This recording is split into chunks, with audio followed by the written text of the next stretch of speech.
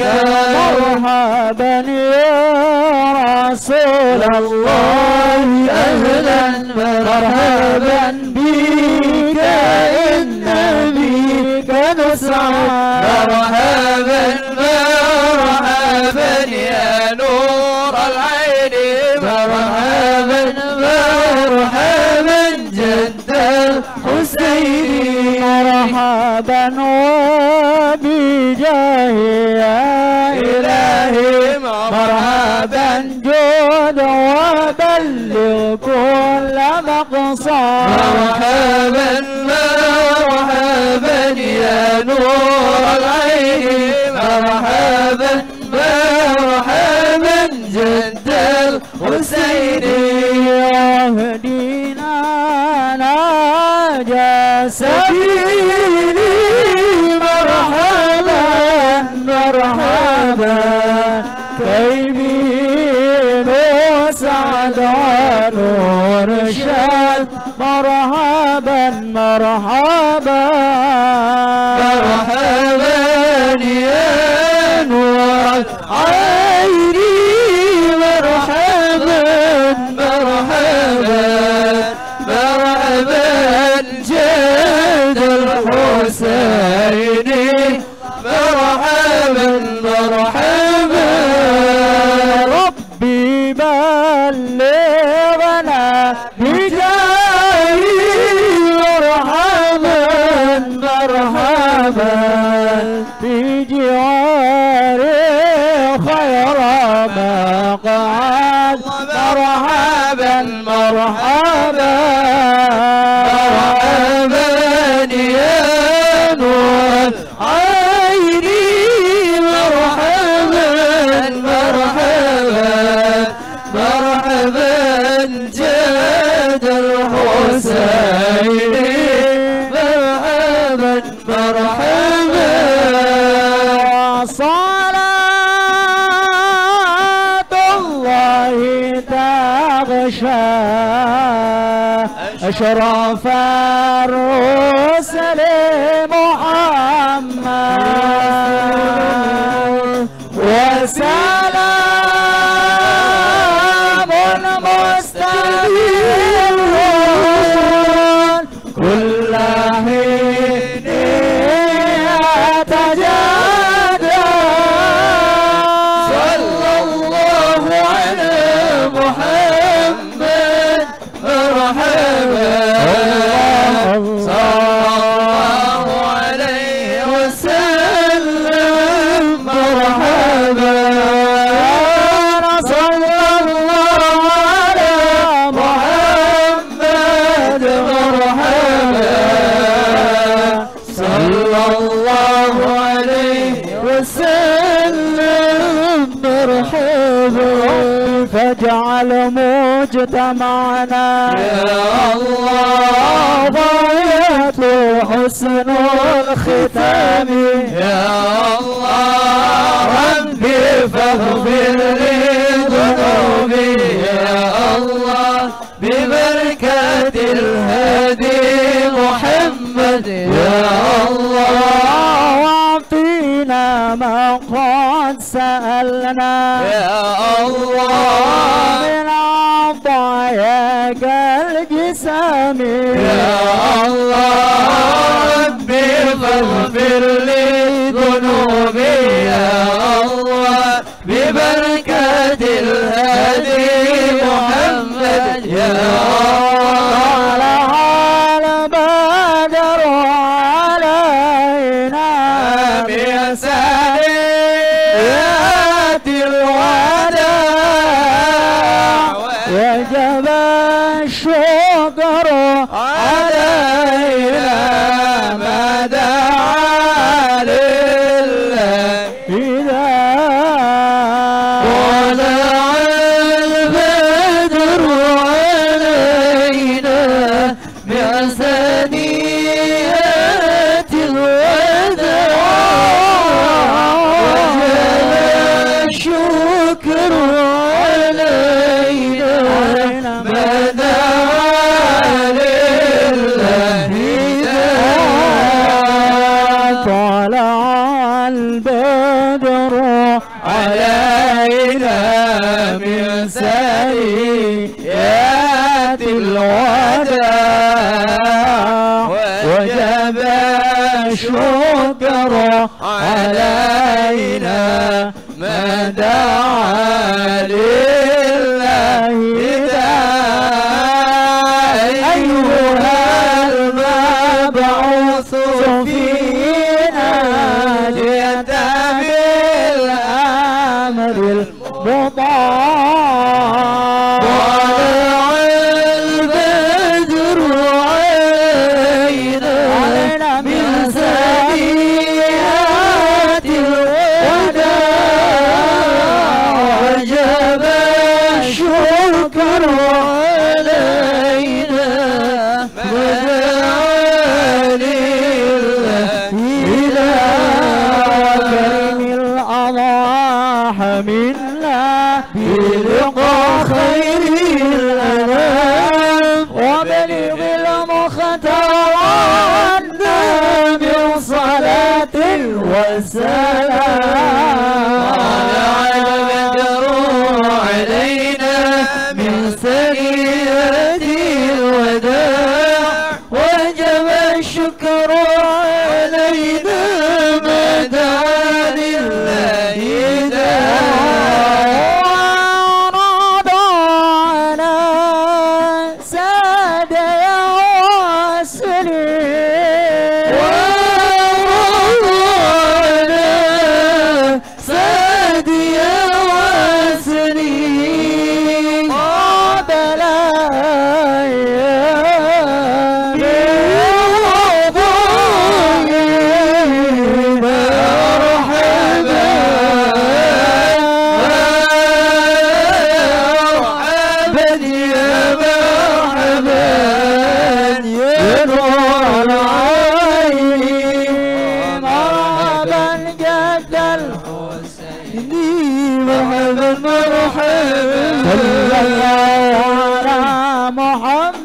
صلى الله عليه وسلم صلى الله على محمد يا ربي صل وسلم يا نبي سلام عليك يا رسول سلام عليك يا حبيب سلام عليك صلوات الله عليك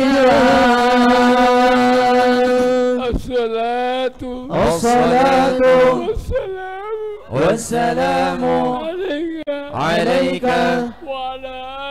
وعلى آلك يا سيدي يا رسول الله خذ بيدي قلت حيلتي أدركني أشهد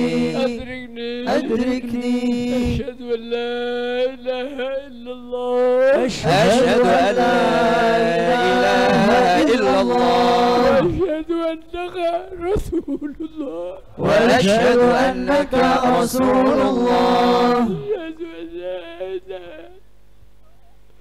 أشهد أن لا إله إلا الله وأشهد أنك رسول الله لا إله إلا الله أشهد أن لا إله رسول الله وأشهد أنك رسول الله أستودعك يا حبيب الله يا حبيب الله هذه الشهادة تشهد بها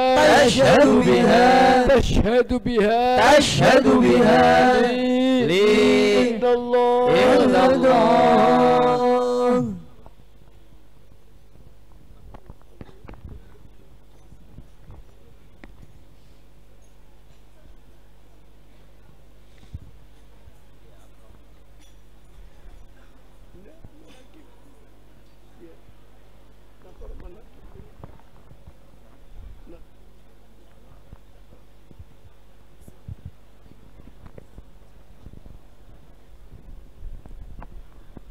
بسم الله.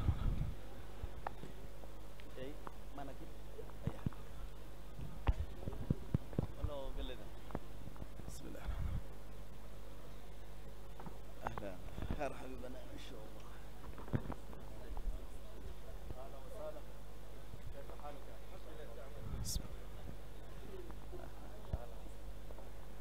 إلى حضرة النبي المصطفى محمد صلى الله عليه وسلم وعلى آله وأصحابه وأزواجه وذريته شيء لله لهم الفاتحة. ذاكم الله. أعوذ بالله من الشيطان الرجيم. بسم الله الرحمن الرحيم. الحمد لله رب العالمين الرحمن الرحيم مالك يوم الدين. إياك نعبد وإياك نستعين اهدنا الصراط المستقيم صراط الذين أنعمت عليهم غير المغضوب عليهم ولا الضالين.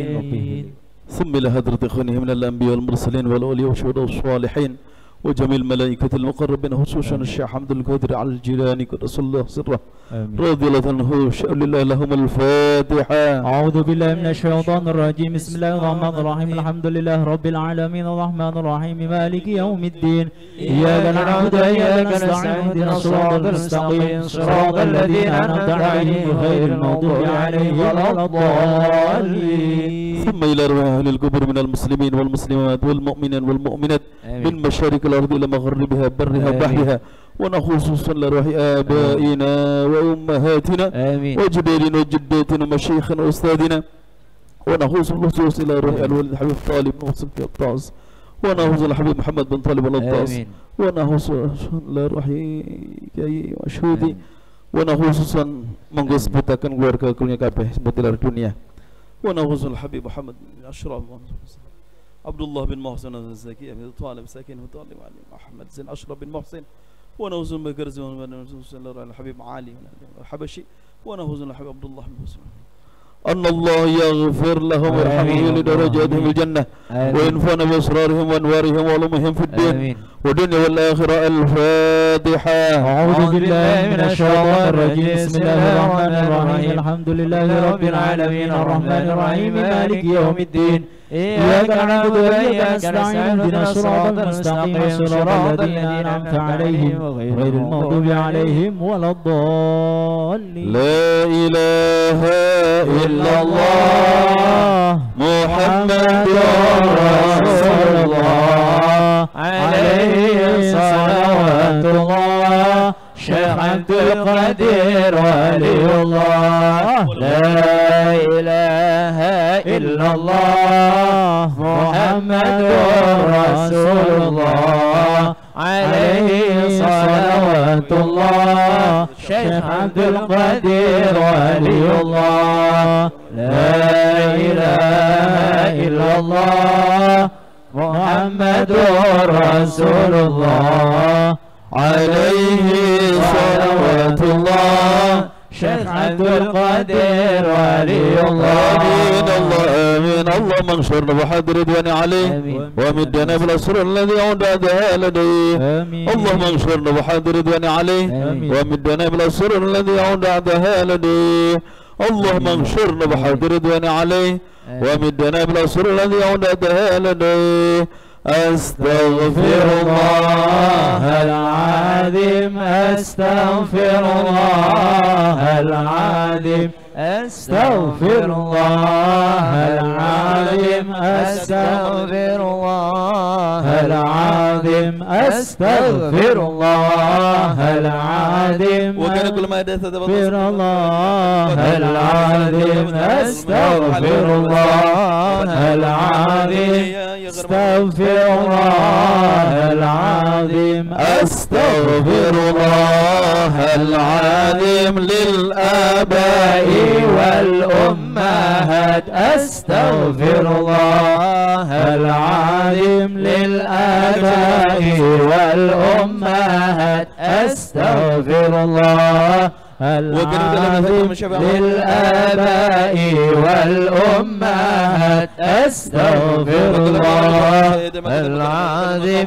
للآباء والأمهات أستغفر الله العظيم للمؤمنين والمؤمنات أستغفر الله العظيم للمؤمنين والمؤمنات أستغفر الله العظيم للمؤمنين والمؤمنات أستغفر الله العظيم للمسلمين والمسلمات أستغفر الله العظيم للمسلمين والمسلمات أستغفر الله العظيم للمسلمين والمسلمات أستغفر الله العظيم للمسلمين والمسلمات أستغفر الله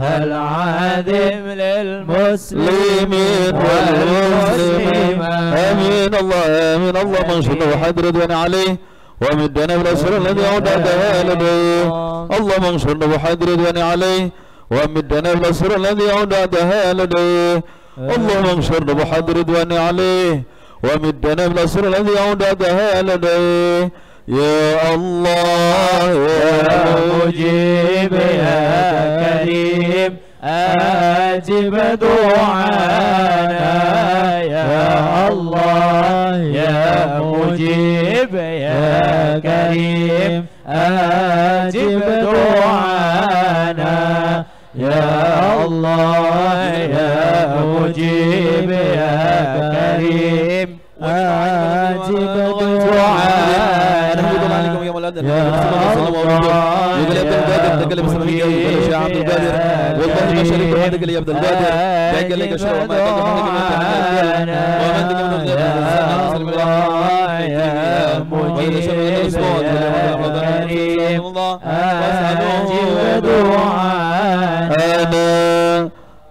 Hadirin hadirat rahimakumullah, mari kita bersama-sama memohon kepada Allah Subhanahu wa taala, mudah-mudahan apa yang kita mohon kepada Allah, Allah kabulkan. Amin Allahumma amin amin ya rabbal alamin.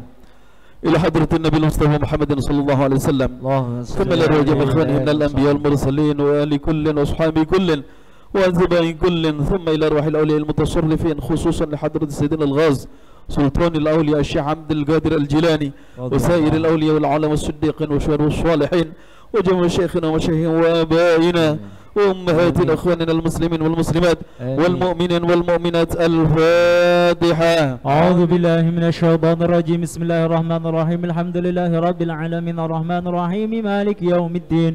إياك نعبد وإياك نستعين اهدنا الصراط المستقيم صراط الذين أنعمت عليهم غير المغضوب عليهم ولا الضالين. اللهم إنا نسألك ونتوسل إليك بوليك الغاث يا شيخ الثقلين يا قطب الرباني يا غوث الصمداني محي الدين أبا محمد سيدنا شيخ عبد القادر الجيلاني، إنا نتوسل بك إلى ربك في قضاء حاجاتنا هذه.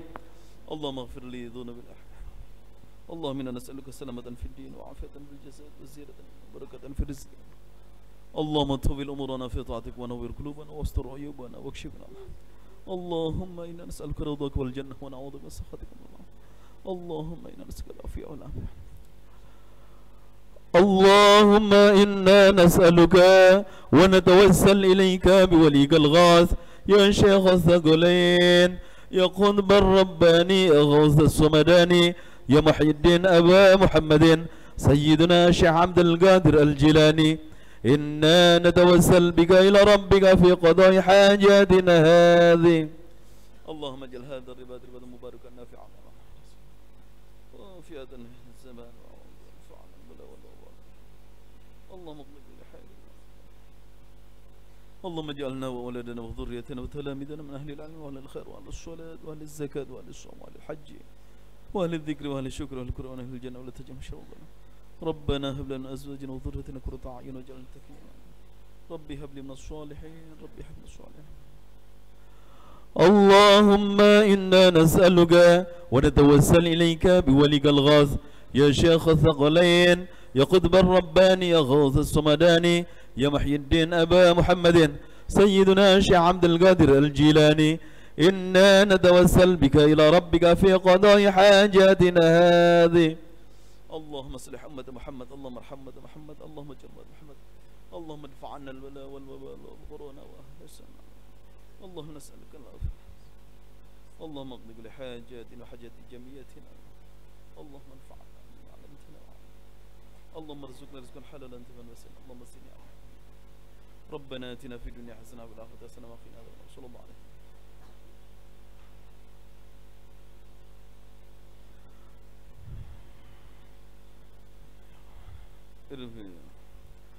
اللهم فشفه بنا شفاعة تنجينا بها من جميع الأهوال والآفات وتقضي لنا بها جميع الحاجات وتكفينا بها جميع المهمة وترفعنا بها على الدرجة وتدفع بها عنا جميع البلية وتحل بها جميع المشكلات وتجيب بها جميع الدعوة وتشفينا بها من جميع الأسقام والدان وتوسع لنا بها الأرزاق الطيبة وتحسن لنا بها العاقبة الخاتمة. إنك على كل شيء قدير. إنك على كل شيء قدير. إنك على كل شيء قدير.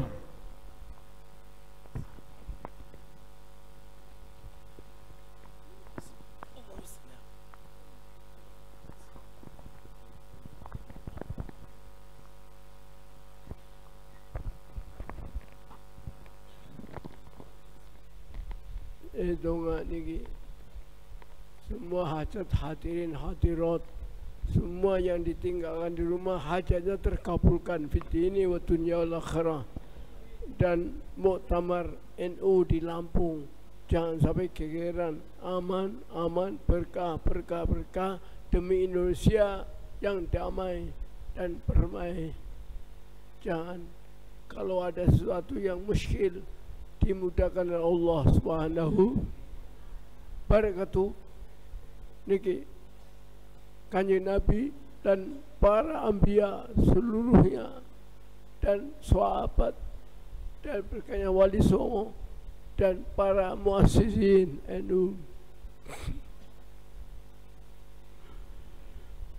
dan ada saudara kita yang sedang sakit dan semua muslimin yang sakit semua disembuhkan ya Allah. Itu Haji Tasria binti Abdul Latif, garwanya Haji Benda Kerep, Haji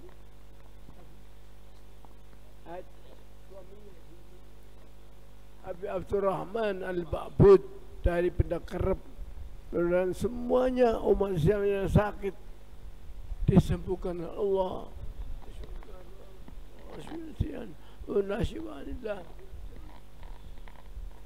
الفاتحة. أعوذ بالله من الشيطان الرجيم. بسم الله الرحمن الرحيم. الحمد لله رب العالمين الرحمن الرحيم مالك يوم الدين. إياك نعبد وإياك نستعين اهدنا الصراط المستقيم صراط الذين أنعمت عليهم غير المغضوب عليهم ولا الضالين. اللهم انشرنا بهات الرضوان عليه وامتنا بالصلاة التي أوتعنا عليه. آمين آمين آمين يا الله. آمين آمين آمين آمين آمين آمين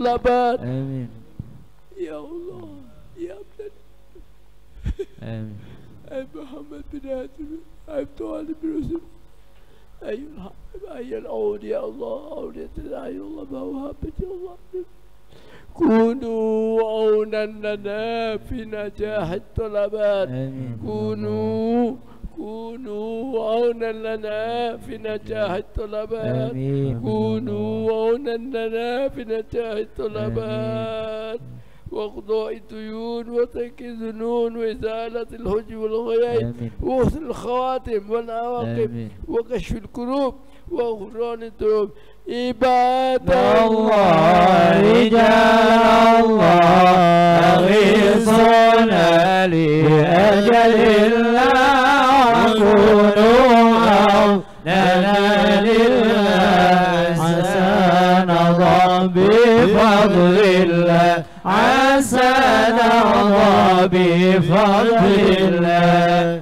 على الكافي صلاة الله على شفي سلام الله بمحيي الدين خلصنا من البلواء يا الله من البلواء يا الله ويا أرطاب ويا أنجاب ويا سادات ويا أحباب وأنتم يا أولي الألباب تعالوا وانشروا لله تعالوا وانشروا لله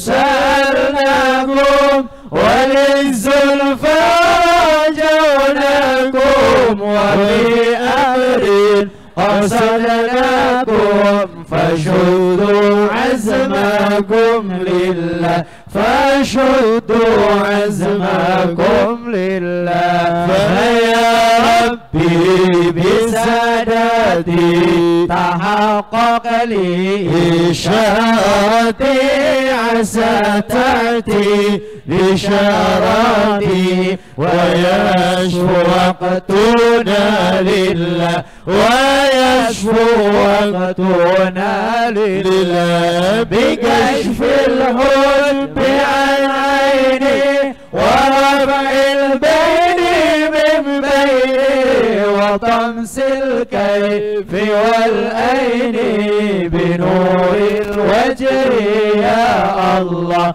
بنور وجهي يا الله صلاة الله مولانا على من بالهدى جنا ومن بالحق أولانا شفيع الخلق عند الله شفيع الخلق عند الله عباد الله رجال الله أغيثونا لأجل الله وكونوا عوننا لله عسى نرضى بفضل الله عسى نرضى بفضل الله الله كما أعطتنا ختم كتابك الذي عرفتنا به عن شرعي أحكامك ووحيك الذي أنزلته مفرقا بين حلالك وحرامك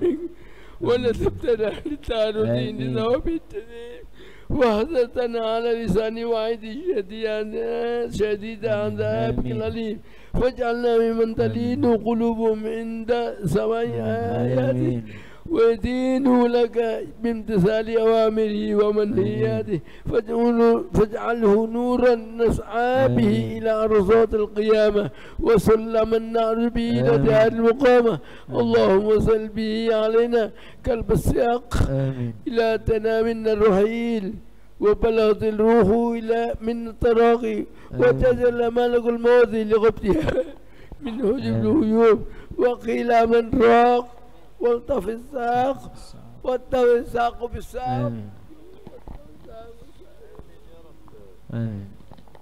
إلى ربك يومئذ المساق وصار الأعمال خالدا وعنا اللهم لا تهون يدا إلا لنا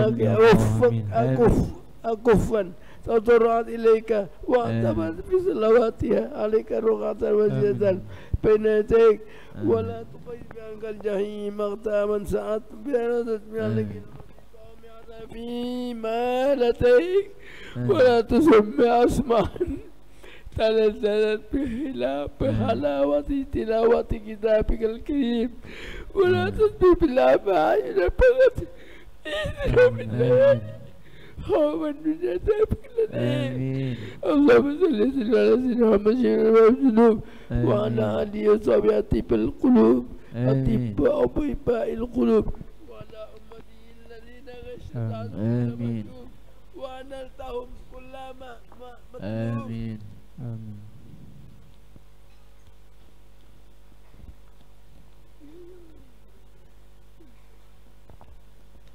آمين وأنلتهم كل ما جوب ما هبت النفعات السعرية وتعطر من المجالس بعرف أخبار الأخبار السقية المسكية آمين سبحان ربك رب العزة وسلام على المرسلين والحمد لله رب العالمين.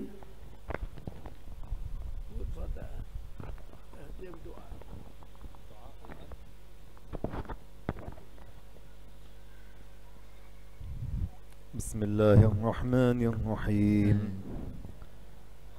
الحمد لله رب العالمين وصلى الله وسلم على سيدنا محمد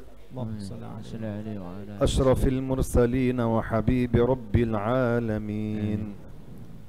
اللهم اغفر لنا وارحمنا آمين اللهم اغفر لنا وارحمنا آمين اللهم توفنا وأنت راض عنا آمين اللهم لا تجعل مصيبتنا في ديننا آمين اللهم لا سهل إلا ما جعلته سهلا آمين وأنت يا حي يا قيوم آمين تجعل الحزن إن شئت سهلا آمين اللهم كما جمعتنا في هذا المكان آمين واجمعنا في الفردوس الأعلى آمين. يا رب العالمين. آمين اللهم اجمعنا في الجنة يا رب العالمين. آمين اللهم اجمعنا في الجنة يا رب العالمين. آمين يا رب. اللهم عطف علينا قلب حبيبك محمد آمين عليه الصلاة والسلام. اللهم ارزقنا رؤيته في المنام آمين يا الله. هذه الليلة وفي آمين. كل ليلة وعند الممات آمين. يا رب العالمين. آمين اللهم ارزقنا زيارته آمين وشفاعته آمين يا أرحم الراحمين. آمين يا أرحم الراحمين يا آمين. ذا الجلال والإكرام. الفاتحة. أعوذ بالله من الشيطان الرجيم. بسم الله الرحمن الرحيم. الحمد لله رب العالمين الرحمن الرحيم مالك يوم الدين.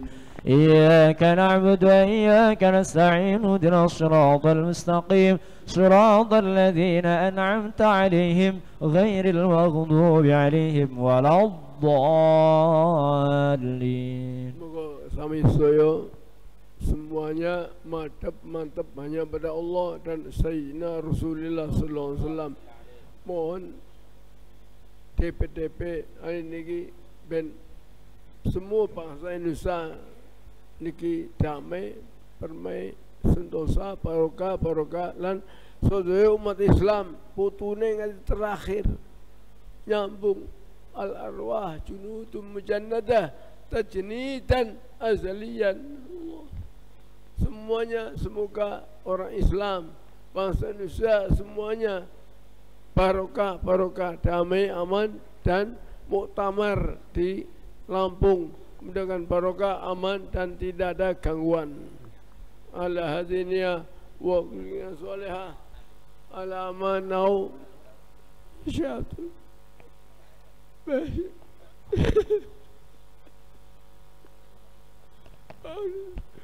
Masyayikh Jamil Mu'assisin di hadhihi al-jam'iyah al-mubarakah. آمين الفاتحة. أعوذ بالله من الشيطان الرجيم. بسم الله الرحمن الرحيم. الحمد لله رب العالمين الرحمن الرحيم مالك يوم الدين. إياك نعبد وإياك نستعين اهدنا الصراط المستقيم صراط الذين أنعمت عليهم غير المغضوب عليهم ولا الضالين. يا أرحم الراحمين يا أرحم الراحمين يا أرحم الراحمين فرج على المسلمين يا أرحم الراحمين يا أرحم الراحمين يا أرحم الراحمين فرج على المسلمين يا أرحم الراحمين يا أرحم الراحمين يا أرحم الراحمين فرج على المسلمين يا الدعاء بردا مولد بردا.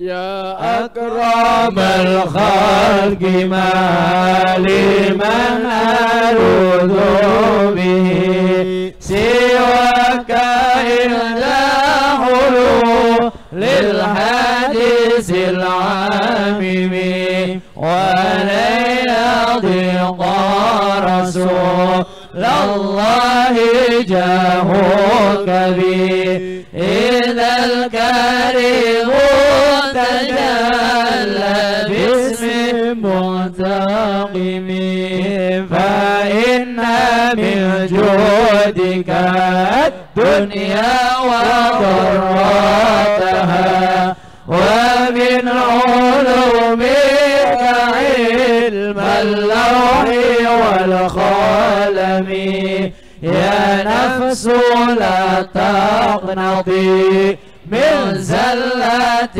عظمت إن الكبائر في الغفران كالأمم لعل رحمة ربي حين يقسمها تأتي على حسب العصيان في القسم يا ربي واجعل رجائي غير منعكس لديك واجعل حسابي غير منخرم والطف بعبدك في الدارين إن له صبرا متى تدعو الأهوال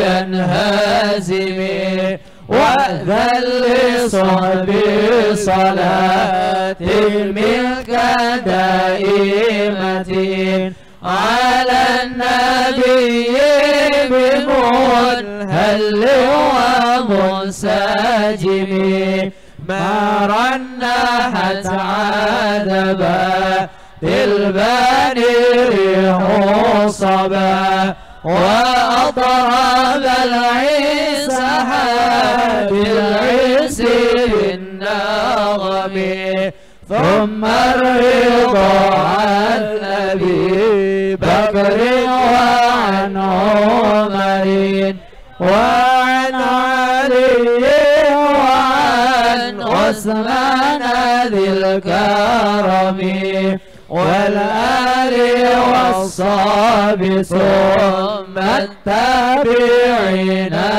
فهم أهل التقى والنقى والحلم والكرم واغفر إلهي لكل المسلمين بما يتلون في المسجد الأقصى في الحرم بجاه من بيته في طيبة حرم واسمه قاسم من أعظم القسم وهذه بلدة المختار قد ختمت والحمد لله في بدء وفي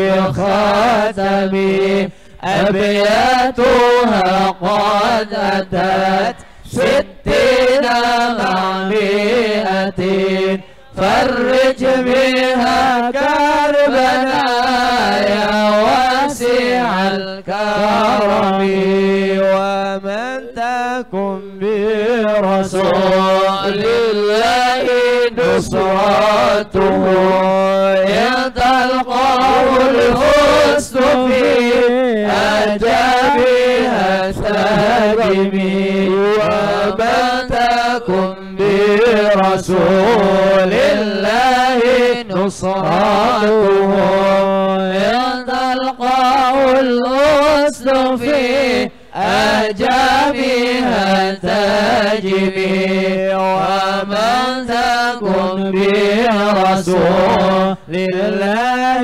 نصرته يتلقاه الحسن في أجابها تجبي يا ربي بالمصطفى بلغ مقاصدنا واغفر لنا ما مضى يا واسع الكرم مولاي صل وسلم دائما أبدا على حبيبك خير الخلق كلهم يا ربي بالمصطفى بلغ مقاصدنا واغفر لنا ما مضى يا واسع الكرم يا ربي بالمصطفى بلغ مقاصدنا واغفر لنا ما مضى يا واسع الكرم يا ربي بالمصطفى بلغ مقاصدنا واغفر لنا ما مضى يا واسع الكرم بالقبول وتمام كل سؤال آمين آمين بالقبول وتمام كل سؤال ومقبول بجاه طه الرسول أبي البتول الفاتحة. أعوذ بالله من الشيطان الرجيم بسم الله الرحمن الرحيم الحمد لله رب العالمين الرحمن الرحيم مالك يوم الدين إياك نعبد وإياك نستعين اهدنا الصراط المستقيم صراط الذين أنعمت عليهم غير المغضوب عليهم ولا الضالين. Niat ngaji, niat i'tikaf di masjid. Bismillahirrahmanirrahim. Nawaitul i'tikafa fi هذا المسجد دمت في سنة لله تعالى. اللهم أنت ربي ربي لا إله إلا أنت خلقتني وأنا عبدك وأنا على أهدك ووعدك ما استطعت أعوذ بك من شر ما صنعت أبوء لك بنعمتك علي وأبوء لك بذنبي فاغفر لي فإنه لا يغفر الذنوب إلا أنت. اللهم اجعل نفسي مطمئنة تؤمن بلقائك وتقنع بقضائك وترضى بقضائك والتعليم والتذكر والتذكير والنفع والانتفاع والإفادة والاستفادة والحث على التمسك بكتاب الله وسنة رسوله صلى الله عليه وسلم والدعاء إلى الهدى والدلالة على الخير ابتغاء وجه الله ومرضاته وقربه وثوابه. Barangkali ada yang lupa atau belum tahiyat masjid, baca subhanallah 3 kali minimal. Mai niat tadi Syekh sudah jauh dari bawah, tahiyat masjid itu diutamakan. Kalau enggak baca subhanallah walhamdulillah wala ilaha illallah wallahu akbar. Monggo. Subhanallah walhamdulillah wala ilaha illallah wallahu akbar. Subhanallah walhamdulillah wala ilaha illallah wallahu subhanallah walhamdulillah wala ilaha illallah wallahu akbar. Al-Fatihah.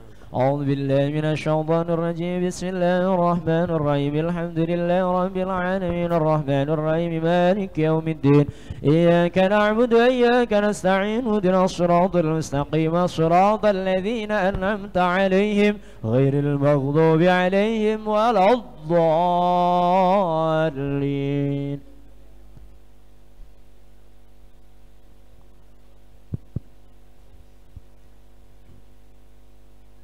بسم الله الرحمن الرحيم.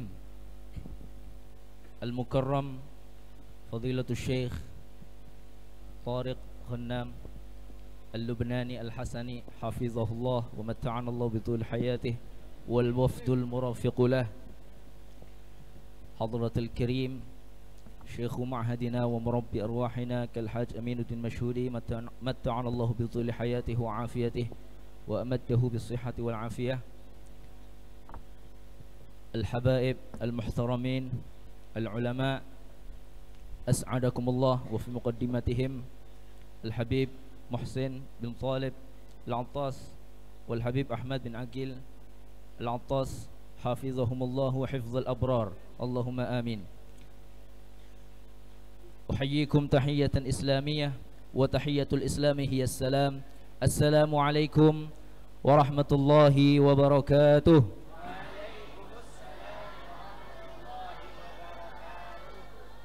الحمد لله، الحمد لله كم أعطى من النعيم ومنح من الخير العميم. الحمد لله عمت نعمه وانصرفت نقمه وتضاعف كرمه. الحمد لله على تمام المنة، والحمد لله بالكتاب والسنة.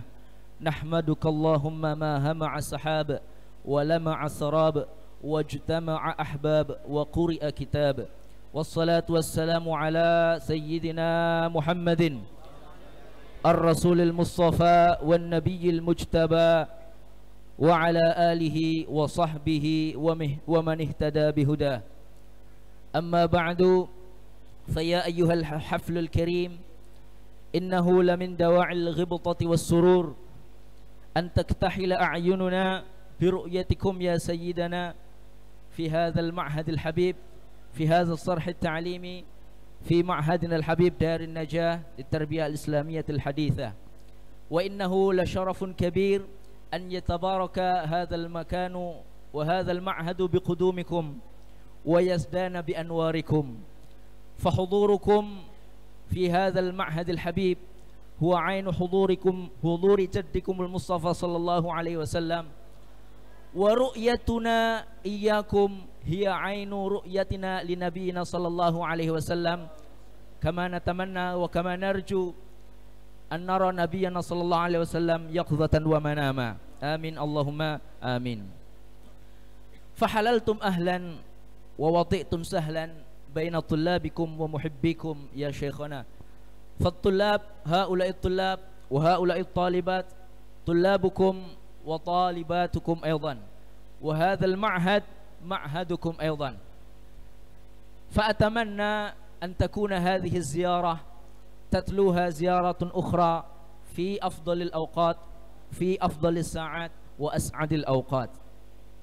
كما نسأل الله تعالى أن تكونوا أنتم ومن تحبون في حفظ الله ورعايته، وأن يسدد خطاكم وأن يوفقكم في كل أعمالكم. أيها الحفر الكريم وأيها الشيخ الكريم، إن هذه الوجوه الطيبة من الطلاب والطالبات والحاضرين والحاضرات لفي انتظاركم والاشتياق لرؤيتكم والاستماع لكلماتكم القيمة الشافية القيمة حتى نستفيد من بحر علومكم وننهل من منبع حكمكم، فأفيدونا وأجيزونا إجازة مسلسلة إلى النبي صلى الله عليه وسلم. وكلنا الآن آذان صاغية للكلمات القيمة الشافية من الشيخ طارق غنام اللبناني الحسني، فليتفضل سيادته مشكورا. صلوا على النبي محمد.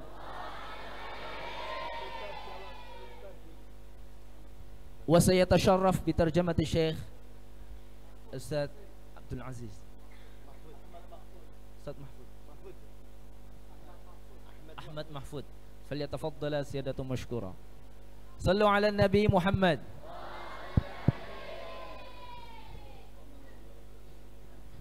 بسم الله الرحمن الرحيم. الحمد لله رب العالمين،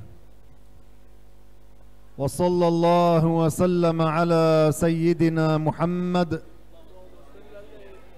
أشرف المرسلين وحبيب رب العالمين. إخواني الكرام، أذكر نفسي وإياكم بإخلاص النية لله تعالى، لأن النبي صلى الله عليه وسلم يقول: إنما الأعمال بالنيات وإنما لكل امرئ ما نوى. بسم الله والحمد لله والصلاة والسلام على رسول الله. Beliau membuka majelis kita ini dengan membaca basmalah, kemudian hamdalah, diikuti dengan salawat kepada Rasulullah sallallahu alaihi wasallam. Dan beliau tidak lupa mengingatkan kepada kita, marilah kita meluruskan niat kita, mengikhlaskan niat kita, hanya ingin mengharapkan ridha dari Allah Subhanahu wa taala, karena Rasulullah sallallahu alaihi wasallam bersabda, innamal a'malu binniyat wa innama likulli imri'in ma nawa. Wa atawajjahu bisyukri ila asy-syaikh al-kabir Amin ad-Din alladhi ataha li fursat al-kalam ma'akum. Kemudian beliau juga menyampaikan rasa terima kasih beliau kepada ayah kita, guru kita, Kiai Aminuddin rahimahullah, yang telah memberikan kepada beliau kesempatan untuk berbicara di hadapan kita semuanya. Wa as'alullah ta'ala ay yajma'ana bihi fil jannah. Dan beliau memohon kepada Allah Subhanahu wa taala agar kelak dikumpulkan oleh Allah Subhanahu wa taala bersama beliau di surga nanti. Amin ya rabbal alamin. Wa as'alullah ta'ala ay yaj'ala hadha al-ma'had manaratan li nashri ilmi ahli sunnati wal jamaah. Amin. Dan beliau juga memohon kepada Allah Subhanahu wa taala agar menjadikan pesantren ini menara untuk menyebarkan ilmu aqidah Ahlus Sunnah wal Jamaah. Wa kalami ma'akum al-yawm fi mas'alatin fi aqidati Ahlus Sunnah wal Jamaah.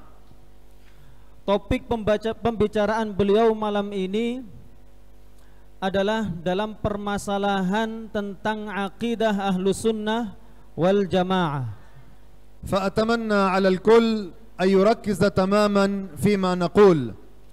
Oleh karenanya beliau berharap kepada kita semuanya, marilah kita semua berkonsentrasi penuh memperhatikan apa yang disampaikan oleh beliau, hatta yastafid al-fa'idah al-'azimah min hadha ad-dars, agar kita bisa mengambil faidah yang sangat besar dari pelajaran kita malam ini. Wa sanabda'u biqauli Allah ta'ala wa khalaqa kulla syai'. Dan beliau mengawali pelajaran kita kali ini dengan menyebutkan firman Allah Subhanahu wa taala, wa khalaqa kulla syai', yang maknanya Allah Subhanahu wa taala menciptakan segala sesuatu. والآن نعيد جماعة هذه الآية. Dan kita diajak oleh beliau untuk mengulang bersama-sama ayat yang telah disebutkan oleh beliau ini.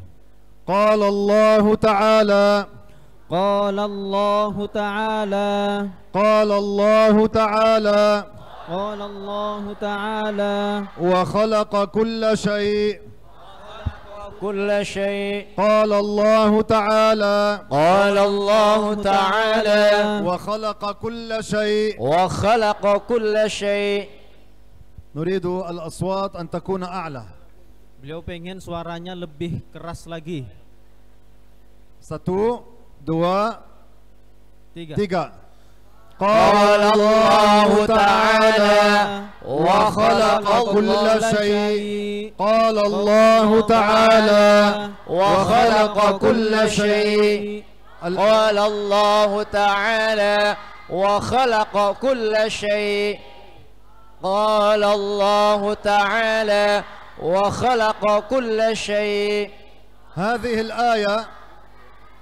هذه الآية تدل على أن الله تعالى وحده الخالق، وحده الذي يبرز من العدم إلى الوجود.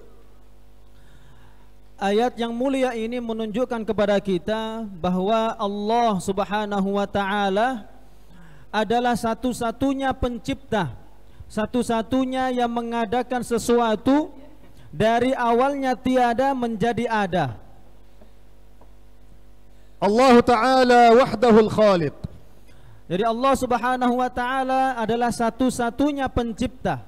Allah Ta'ala huwa alladhi yakhluqu fina asy-shiba' wa laysa at-ta'am. Allah Subhanahu wa taala lah yang menciptakan pada diri kita rasa kenyang, yang menciptakan rasa kenyang itu bukanlah makanan. Wa huwa alladhi yakhluqu fina asy-shifa' walaysa ad-dawa'. Dan Allah Subhanahu wa taala lah yang menciptakan di dalam diri kita kesehatan, bukannya obat. Wallahu ta'ala huwa khaliqul ihraq walaysa an-nar. Dan Allah lah yang menciptakan kebakaran, yang menciptakan kebakaran bukanlah api. Wallahu ta'ala huwa khaliqul qat'i fi as-sikkin idza qata'at walaysa as-sikkin. Allah Subhanahu wa taala lah yang menciptakan adanya terpotong pada pisau. Jadi yang menciptakan terpotong bukanlah pisau tersebut. Wa kulluna ya'rif qissat adh-dhabih Ismail alaihi salam. Dan semuanya kita mengetahui kisah tentang adh-dhabih, yaitu Nabi Ismail alaihi salam. Isma'u jayyidan hadhihi al-qissah. Marilah kita dengar benar-benar tentang kisah ini. في مجلس العلم لا يجوز أن يشوش الشخص على مجلس العلم، حرام. Beliau mengingatkan kita bahwa di majelis ilmu tidak diperbolehkan, hukumnya haram mengganggu orang yang ada di majelis ilmu. فأتمنى على الكل أن يسمع جيدا. Oleh karenanya beliau berharap kepada kita agar kita semuanya mendengarkan dengan baik. Sayyiduna Ibrahim alaihi salatu wassalam ra'a fil manam bi'annahu yadhbahu waladahu Ismail. Kisah tersebut adalah bahwa Nabi Ibrahim alaihi salatu wassalam suatu ketika beliau bermimpi. Di dalam mimpi beliau melihat bahwa beliau ini menyembelih putra beliau yang bernama Ismail. Wa hadza amrun min Allah tabaraka wa ta'ala dan ini li sayyidina Ibrahim alaihi salatu wassalam. Dan ini merupakan perintah dari Allah Subhanahu wa taala kepada Sayyidina Ibrahim alaihi salam. Qala ya bunayya inni ara fil manami anni adhbahuk. Kemudian Nabi Ibrahim alaihi salatu wassalam berbicara kepada putra beliau Nabi Ismail. Beliau mengatakan, ya bunayya, wahai anakku, sesungguhnya aku melihat di dalam mimpiku bahwa aku menyembelihmu. Sayyiduna Ibrahim ma arada an yushawira waladahu fi tanfidhi amrillah. Nabi Ibrahim alaihi salatu wassalam dengan perkataan beliau ini, tujuan beliau bukanlah untuk bermusyawarah kepada putranya Nabi Ismail dalam hal melaksanakan perintah Allah Subhanahu wa taala kepada beliau. Innama arada an ya'rifa ma fi nafsiyati waladihi. Tujuan beliau adalah ingin mengetahui perasaan apa yang ada di dalam hati anaknya, yaitu Ismail. Faja'a jawabu Ismail. Kemudian Nabi Ismail pun menjawab. Ma huwa jawabuhu? Apa jawaban beliau? Ya abati fa'al ma tu'mar satajiduni insya'allahu minas sabirin. Nabi Ismail pun menjawab, ya abati, wahai ayahku, lakukanlah apa yang diperintahkan kepadamu dan engkau akan mendapatiku menjadi orang yang bersabar. Wa akhadhahu wabta'ada bihi an ummi. Akhirnya kemudian Nabi Ibrahim alaihi salatu wassalam mengajak putranya Nabi Ismail dan kemudian menjauh dari ibunya. Wa adja'ahu ala jabinih.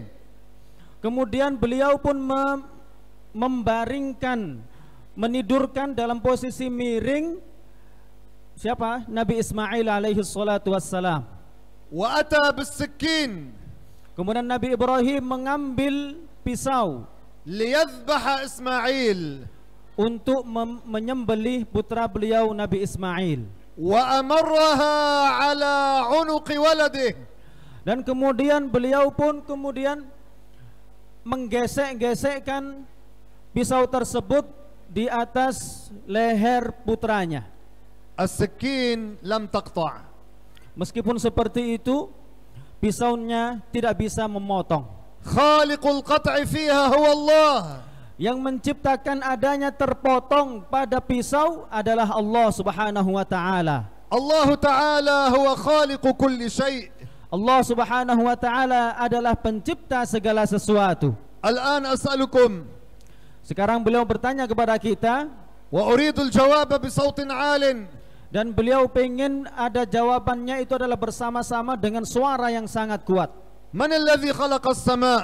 Siapa yang menciptakan langit? Man alladhi khalaqa as-sama'? Siapa yang menciptakan? Man alladhi khalaqa al-ard? Man alladhi khalaqa al-'arsh? Man alladhi khalaqa al-kursi? Man alladhi khalaqana? Allah Ta'ala khaliqu kulli syai'. Jadi Allah Subhanahu wa taala adalah pencipta langit, pencipta bumi, pencipta arasy, pencipta al-kursi. Allah Subhanahu wa taala pencipta kita semuanya. Allah Subhanahu wa taala adalah pencipta segala sesuatu.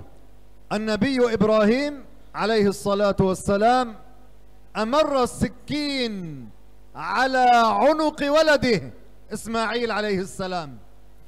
Jadi Nabi Ibrahim alaihi salatu wassalam menggesekkan pisaunya di atas leher putra beliau Nabi Ismail alaihi salatu wassalam. As-sikkin lam taqta'. Meskipun seperti itu, pisaunya tidak bisa untuk memotong. Al-an u'idu as-su'al. Sekarang beliau mengulang pertanyaannya lagi. Man alladhi khalaqa al-qat'a fi as-sikkin? Siapa yang menciptakan terpotong pada pisau? Man alladhi yakhluqu al-ihraq? Siapa yang menciptakan bakar? Man alladhi yakhluqu fina ash-shiba'? Siapa yang menciptakan pada diri kita rasa kenyang? Man alladhi yakhluqu fina ash-shifa'? Siapa yang menciptakan kesehatan pada diri kita? Man alladhi khalaqana? Siapa yang menciptakan kita? من الذي خلق أعمالنا؟ Siapa yang menciptakan perbuatan kita? من الذي أعطانا القدرة على الصلاة؟ Siapa yang memberikan kepada kita kemampuan untuk melakukan solat? الله تعالى خالق كل شيء. Allah Subhanahu wa taala adalah pencipta segala sesuatu. السكين لم تقطع. Pisau tidak bisa untuk memotong. الله تعالى ما شاء. Allah Subhanahu wa taala tidak menghendaki pisau Nabi Ibrahim untuk memotong putra beliau. فقال إسماعيل لإبراهيم ما بك؟ Kemudian Nabi Ismail berkata kepada ayahnya Nabi Ibrahim, apa yang terjadi? فقال إبراهيم لا تقطع.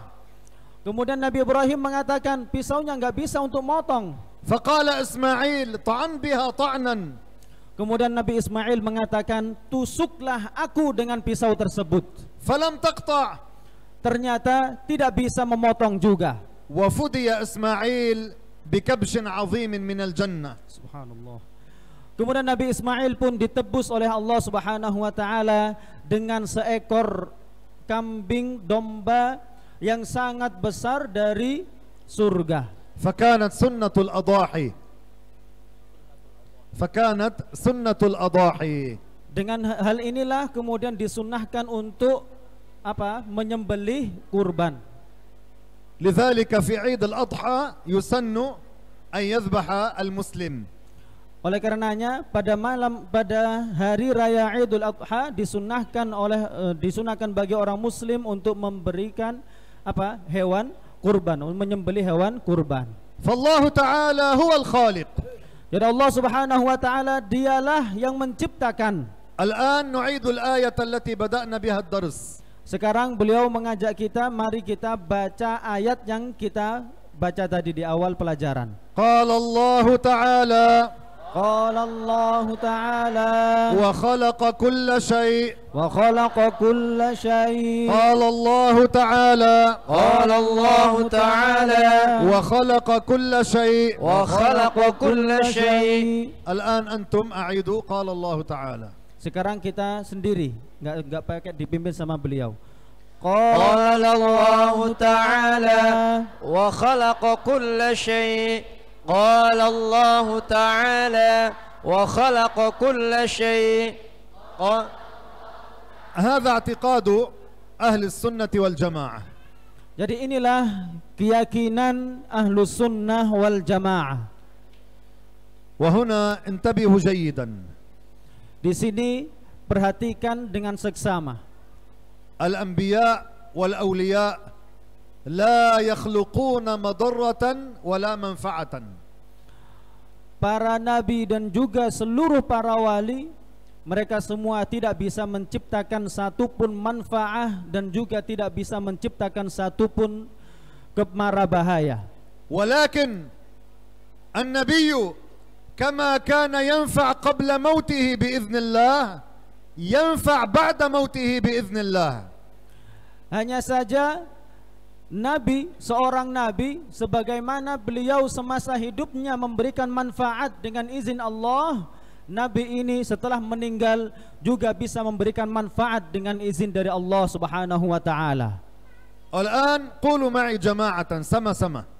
Sekarang ucapkan bersama-sama bareng sama Syekh. Rasulullah yanfa'u qabla mautihi biiznillah wa yanfa'u ba'da mautihi biiznillah. Rasulullah yanfa'u qabla mautihi biiznillah wa yanfa'u ba'da mautihi biiznillah. هذا اعتقاد أهل السنة والجماعة. Jadi inilah keyakinan Ahlu Sunnah wal Jamaah, bahwa Nabi sebagaimana beliau bisa memberikan manfaat bagi kita selama beliau hidup dengan izin dari Allah Subhanahu wa taala, Nabi juga bisa memberikan manfaat dengan izin dari Allah Subhanahu wa taala setelah beliau meninggal. فيجوز عند أهل السنة والجماعة التوسل بالأنبياء والأولياء والصالحين. Dengan dasar inilah diperbolehkan menurut Ahlus Sunnah wal Jamaah untuk bertawassul dengan para nabi dan juga para orang-orang yang saleh. يجوز أن نقول اللهم بجاه محمد. Boleh kita berdoa Allahumma bijahi Muhammadin.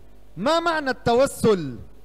Sekarang apa itu makna dari kata tawassul? وانتبهوا جيدا. Jadi perhatikan benar-benar. لتدافعوا عن عقيدة أهل السنة والجماعة. Agar kita bisa membela akidah ahlu sunnah wal jamaah. لأنه هناك فرقة يقال لها الوهابية.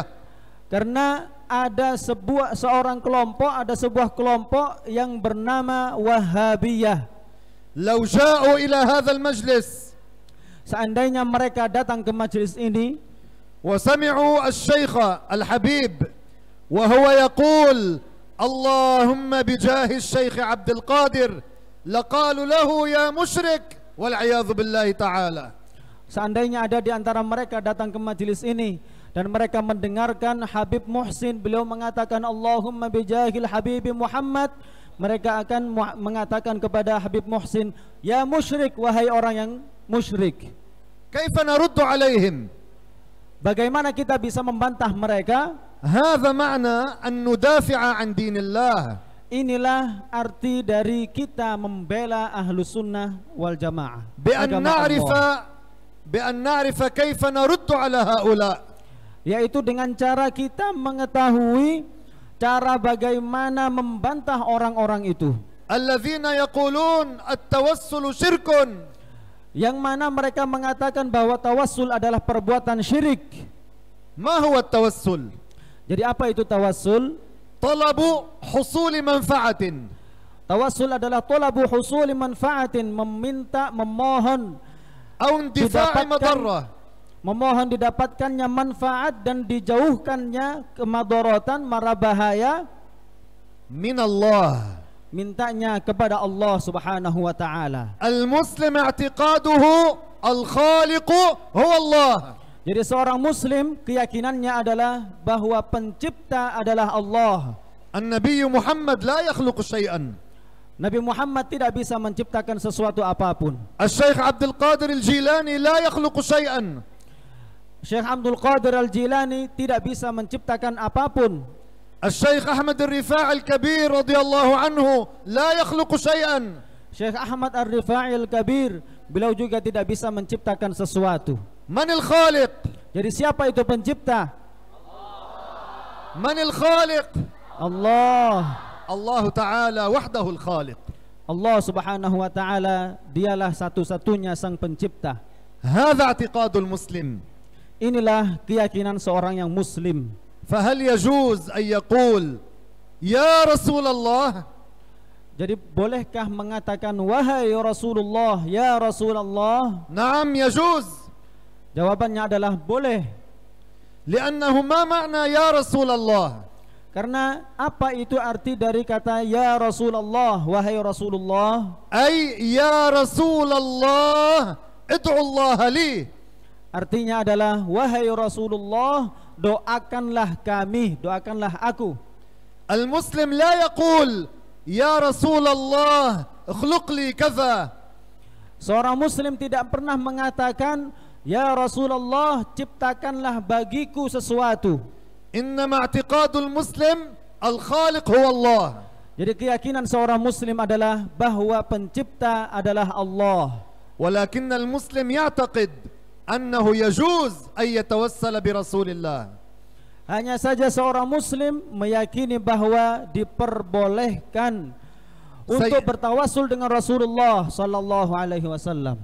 Rawal Hakim anna Adam lamma 'asa rabbahu. Al-Imamul Hakim, beliau meriwayatkan bahwa Sayyidina Adam alaihi salatu wassalam ketika beliau berbuat maksiat kepada Allah, qala Allahumma inni as'aluka bihaqqi Muhammad illa ma ghafarta li. Beliau mengatakan, ya Allah, dengan kemuliaan Nabi Muhammad sallallahu alaihi wasallam, ampunilah dosa-dosaku. فإذن سيدنا آدم توسل برسول الله. Jadi Nabi Adam bertawassul dengan Nabi Muhammad sallallahu alaihi wasallam. احفظوا معنى التوسل جيدا. Jadi hafalkanlah arti dari tawassul dengan baik. طلب حصول منفعة. قولوا معي جماعة ثم يبين بالإندونيسية. Barang-barang kita ucapkan setelah beliau kemudian dijelaskan oleh saya. التوسل. At-tawassulu. التوسل. At-tawassulu. طلب. Husuli. منفعة. Manfaatin. أو اندفاع. Indifa'i. مضرة. من الله. Min Allah. الطلب ممن؟ من الله. Tawassul adalah memohon agar kita mendapatkan manfaat dan dijauhkan dari mara bahaya. Memohonnya minallah, dari Allah subhanahu wa ta'ala. Memohon dari siapa? Kepada siapa? Kepada Allah. بذكر اسم نبي أو ولي. Cara berdoanya adalah dengan menyebutkan nama seorang nabi atau nama seorang wali. إكراما للمتوسل به. Tujuan menyebutkan nama tersebut adalah untuk memuliakan nabi atau wali tersebut yang kita sebutkan sebagai mutawassal bihi. معناه المسلم يقول يا رب بجاه سيدنا محمد أحسن لي ختامي يا الله، توفني وأنت راض عني يا الله. هذا هو يجوز أن يقول اللهم بجاه سيدنا محمد. Jadi seorang muslim meyakini diperbolehkannya mengucapkan ya Allah bijahin Nabi Muhammad, dengan kemuliaan Nabi Muhammad sallallahu alaihi wasallam. Akhirilah hidupku dengan kebaikan, husnul khatimah. Jadi boleh mengucapkan ya Allah, Allahumma bijahin Nabi Muhammad, ini hukumnya boleh. أو أن يقول اللهم بجاه الشيخ عبد القادر الجيلاني. Diperbolehkan juga mengucapkan Allahumma bijahi Syekh Abdul Qadir Jilani. هذا يجوز في شرع الله تعالى. Jadi ini adalah hal yang diperbolehkan dalam syariat Allah Ta'ala. ليس حراما. Bukanlah merupakan hal yang haram. وليس شركا. Dan juga bukan kesyirikan. وأن تذهب إلى قبر نبي أو ولي وتدعو الله هناك ليس حراما وليس شركا. Dan jika kita berziarah ke makam seorang nabi, makam seorang wali, dan kita berdoa di sana, ini juga bukanlah merupakan kekufuran, bukan merupakan kesyirikan. ما هو الدليل على ذلك؟ Apa dalilnya? أليس رسول الله صلى الله عليه وسلم صلى ركعتين في المكان الذي ولد فيه عيسى المسيح عليه السلام؟ Bukankah Sayyidina Muhammad sallallahu alaihi wasallam beliau turun pada malam Isra, turun singgah di tempat dilahirkannya Nabi Isa alaihi salatu wassalam, dan Nabi Muhammad salat di sana 2 rakaat. Lima shalla rak'atain fi hadzal makan? Kenapa Rasulullah salat 2 rakaat di tempat tersebut? Lianna hadzal makan, karena tempat ini sara lahu syarafun 'inda Allah. Tempat ini menjadi memiliki kemuliaan dari Allah Subhanahu wa taala. Lianna Isa alaihi salam wulida fihi. Karena Nabi Isa dilahirkan di tempat tersebut. Wal muslim idza dhahaba ila qabri nabiyyin aw waliyyin. Dan seorang muslim ketika dia datang berziarah ke makam seorang nabi atau makam seorang wali, wada'a Allah taala, dan dia berdoa di makam tersebut. Huwa yad'u Allah. Jadi dia berdoa kepada Allah Subhanahu wa taala. Huwa yatlubu min Allah. Dia memohon kepada Allah. La ya'budul qabra. Dia seorang muslim tidaklah menyembah kuburan. Wala ya'budu man fil qabr. Dan juga tidak menyembah orang yang dimakamkan di kuburan tersebut. Walau sa'alaka sa'il, limadha dhahaba ila al-qabr wa yad'u hunak? Jika ada orang yang bertanya, mengapa engkau datang ke kuburan, ke makam wali berziarah dan engkau berdoa di sana? يقال له Maka jawabannya adalah هذا المكان له شرف عند الله tempat ini memiliki kemuliaan dari Allah. لأن هذا النبي دفن فيه أو هذا الولي دفن فيه. Karena tempat ini adalah tempat dikuburkannya seorang nabi atau tempat dikuburkannya seorang wali. وإلا المسلم يدعو في بيته. Jika tidak seperti itu, bisa saja seorang muslim berdoa di dalam rumahnya. وفي المسجد. Begitu juga di dalam masjid. وفي الشارع. Dan juga di jalan. وهو في الطائرة. Atau ketika dia berada di pesawat terbang. وهو في القطار. Atau di dalam kereta api. ولو صار له فرصة وذهب إلى قبر نبي أو ولي أيضا يدعو الله هناك. Dan jika dia mempunyai kesempatan untuk berziarah ke makam seorang nabi atau makam seorang wali, dia juga akan berdoa di makam tersebut. هذه عقيدة أهل السنة والجماعة. Inilah keyakinan ahlu sunnah wal jamaah. اثبتوا عليها. Marilah kita terus meyakini keyakinan benar ini. ولا تقبلوا دينا جديدا. Janganlah kita terima agama yang baru. الذي يكفر آباءكم وأجدادكم. Agama yang mengkafirkan ayah-ayah kita dan kakek-kakek kita. ويكفر علماء إندونيسيا القدامى. Dan mengkafirkan ulama-ulama Indonesia yang terdahulu. لأنهم كانوا يتوسلون بالأنبياء والأولياء. Dengan alasan bahwa mereka semuanya bertawassul dengan para nabi dan para wali. Allahumma bijah sayyidina Muhammad. Ya Allah, dengan kemuliaan Nabi Muhammad, thabbitna ala aqidati ahli sunnah. Tetapkanlah kami dalam keyakinan ahlu sunnah. Thabbitna ala aqidati sayyidina Muhammad. Tetapkanlah kami dalam keyakinan Sayyidina Muhammad. Warzuqna himmatan aliyatan. Dan berikanlah kami ke semangat yang tinggi. Linashri aqidati ahli sunnati wal jamaah. Untuk menyebarkan akidah Ahlus Sunnah wal Jamaah. Wa subhanallah walhamdulillah. Wallahu subhanahu wa ta'ala a'lam wa ahkam.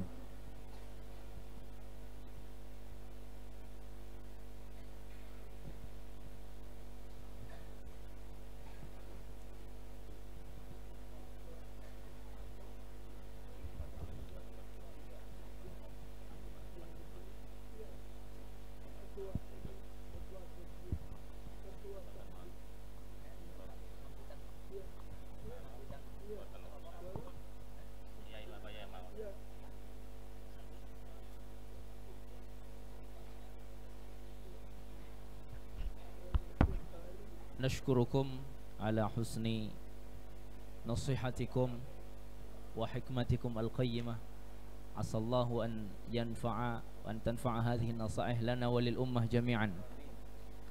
Alhamdulillah, pada malam hari ini kita sudah mendengarkan banyak sekali pelajaran yang begitu berharga, pelajaran tentang akidah ahli sunnah wal jamaah. Semoga kita semuanya dijaga oleh Allah dan ditetapkan oleh Allah dengan akidah ahli sunnah wal jamaah sampai akhir hayat kita. Allahumma amin. Dan mudah-mudahan kehadiran Syekh dan juga yang lainnya pada malam hari ini membawa keberkahan untuk dijadikannya pondok ini tempat yang menyebarkan akidah Ahlus Sunnah wal Jamaah.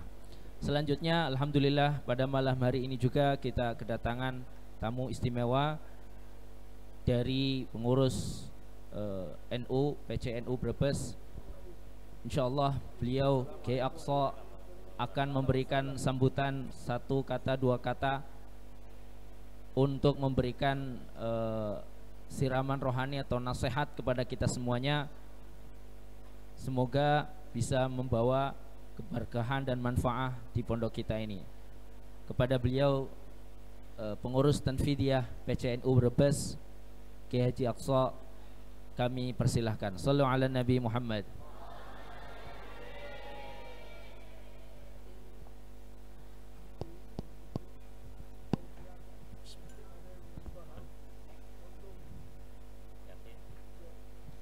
Assalamualaikum warahmatullahi wabarakatuh.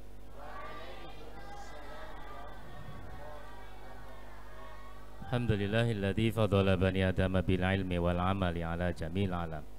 Wassalatu wassalamu ala Muhammadin sayyidil arabi wal ajam wa ala alihi wa ashabihi nabil ulum wal hikam, amma ba'du. Hadratal muhtaramin, wabil khusus Syekh Tariq Gonnam min Libanon, Gonnam min Libanon,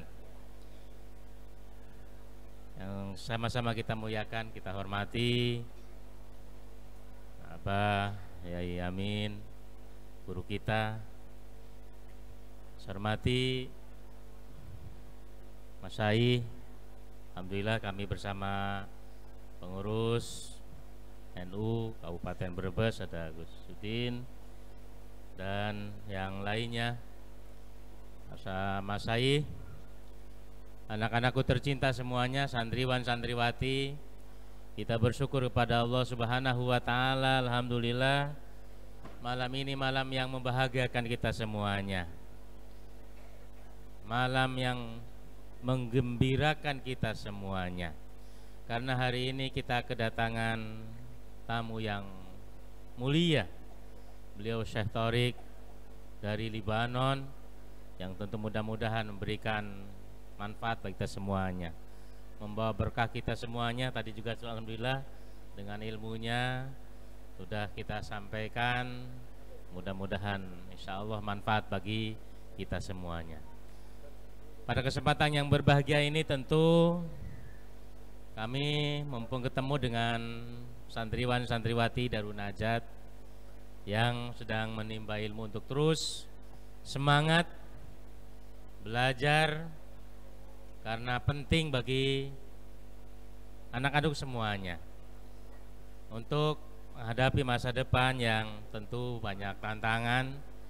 Kalian kesempatan saat ini adalah untuk menimba ilmu sebanyak-banyaknya, menimba ilmu sebanyak-banyaknya. Tentu pada waktunya insya Allah akan sangat manfaat ketika kalian sudah pulang, sudah hidup bermasyarakat. Insya Allah dari sekian yang hadir, anak-anakku tercinta saat ini, mudah-mudahan pada waktunya insya Allah dari kalian ini ada yang akan menjadi penerus-penerus kita semuanya, penerus para kiai, penerus para syekh, yang jadi bunyai, dari ada juga yang jadi pak yai insya Allah. Amin ya robbal alamin. Mudah-mudahan kita sebagai pengikut Nabi kita Muhammad SAW, yang dimana Nabi kita itu cinta banget sama kita, sayang banget sama kita. Cintanya bahwa beliau kepada kita semuanya, ketika suatu ketika Nabi kita Muhammad SAW berkumpul dengan para sahabatnya, Nabi kita itu menangis, meneteskan air mata. Dan kemudian beliau menyampaikan, bukankah aku ini para kekasih-kekasihmu ya Rasulullah? Engkau adalah sahabat-sahabatku, akan tetapi aku sangat rindu kepada kekasih-kekasihku. Siapakah kekasihku itu? Nabi menyatakan bahwa kekasih-kekasihku adalah umatku yang walaupun tidak pernah berjumpa dengan aku, tidak pernah bertemu dengan aku, akan tetapi mereka itu semuanya taat dan beriman kepada aku. Ini adalah kita semuanya, amin ya robbal alamin. Kita sangat dirindukan, sangat dinantikan sayangnya oleh Nabi kita Muhammad Sallallahu Alaihi Wasallam, amin ya robbal alamin. Insya Allah dengan kehadiran beliau, saya Gonnam, mudah-mudahan kecintaan kita kepada Nabi kita Muhammad Sallallahu Alaihi Wasallam semakin meningkat, amin ya robbal alamin. Allahumma sholli ala Muhammad. Demikian hanya sebagai pengantar pada anak-anak tercinta, kami doakan mudah-mudahan kalian dapat ilmu yang banyak di sini dan menjadi orang-orang hebat, amin ya robbal alamin. Demikian, wallahul muwaffiq ila aqwamit thoriq. Wassalamualaikum warahmatullahi wabarakatuh.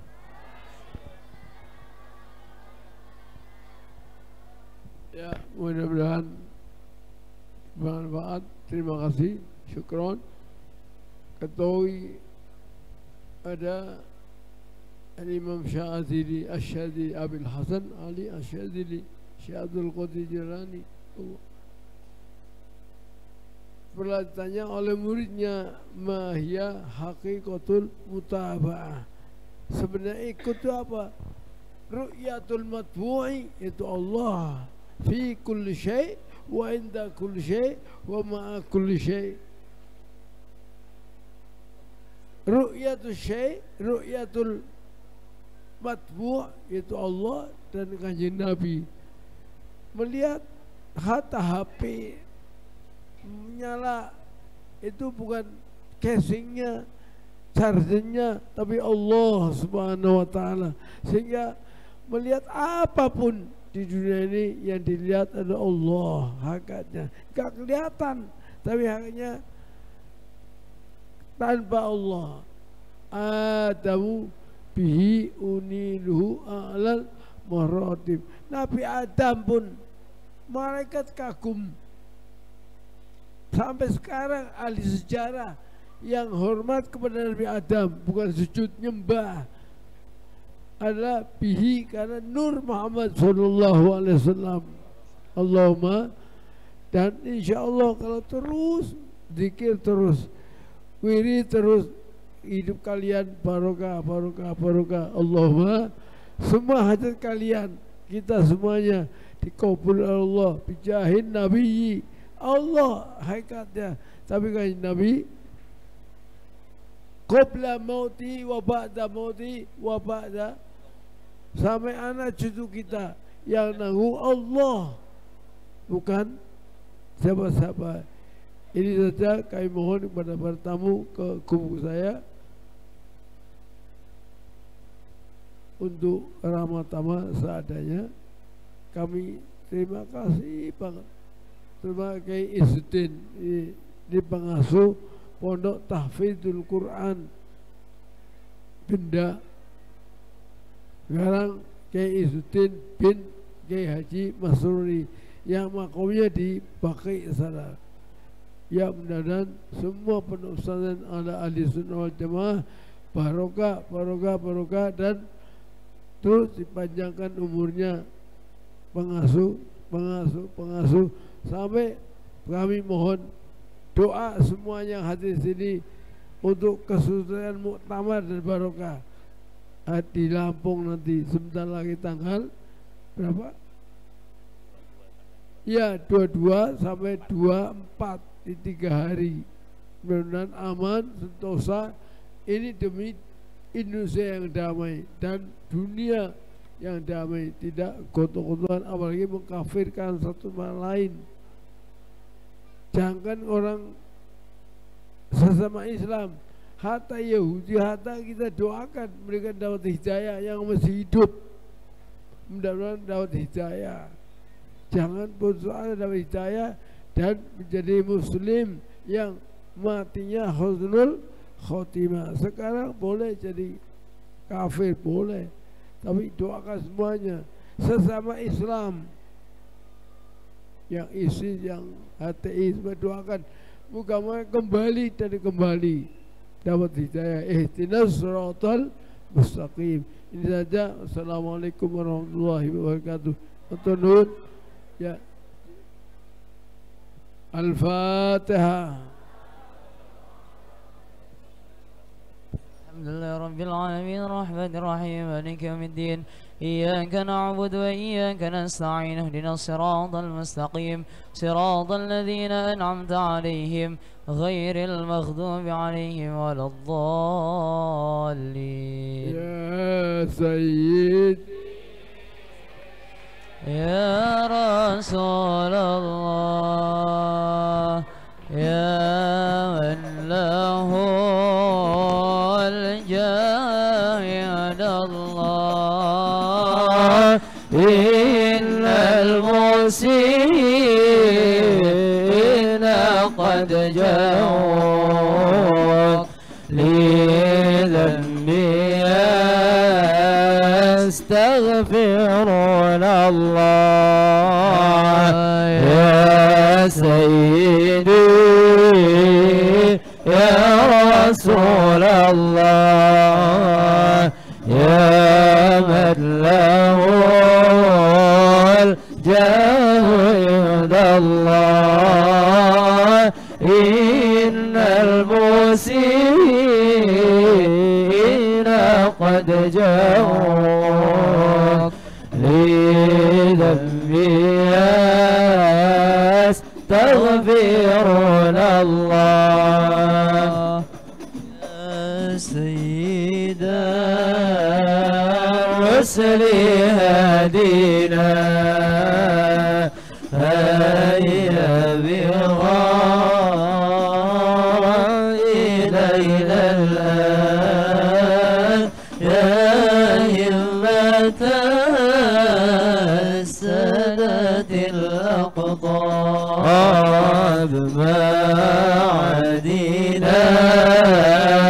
صدق وسري يا سيدي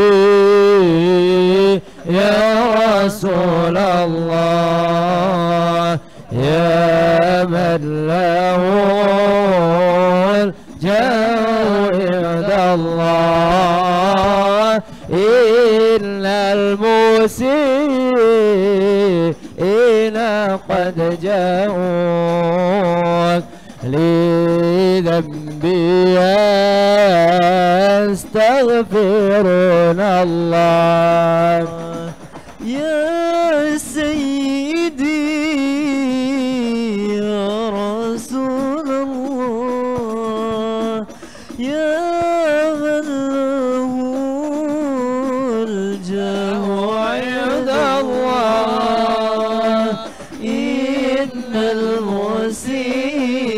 المسيئين قد جاءوا بذنبي يستغفرون الله يا سيدي يا رسول الله يا من له الجاه عند الله إن المسيئين قد جاءوا لذنبي يستغفرون الله ثم المقدم ولي الله غوث الورى قدوة القدم ثم الوجيه لدين الله سقفنا خارق العذاب يا سيدي يا رسول الله يا من له الجاه عند الله إن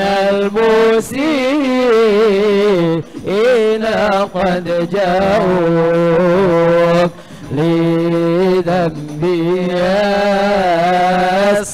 يستغفرون الله سيد الرسل هدينا هيا بغار إلينا الآن يا يمة السادة الأقطاب بعدنا صدق وسري يا سيدي يا رسول الله يا من له الجاه عند الله إن المسيئين قد جاءوا لذنبي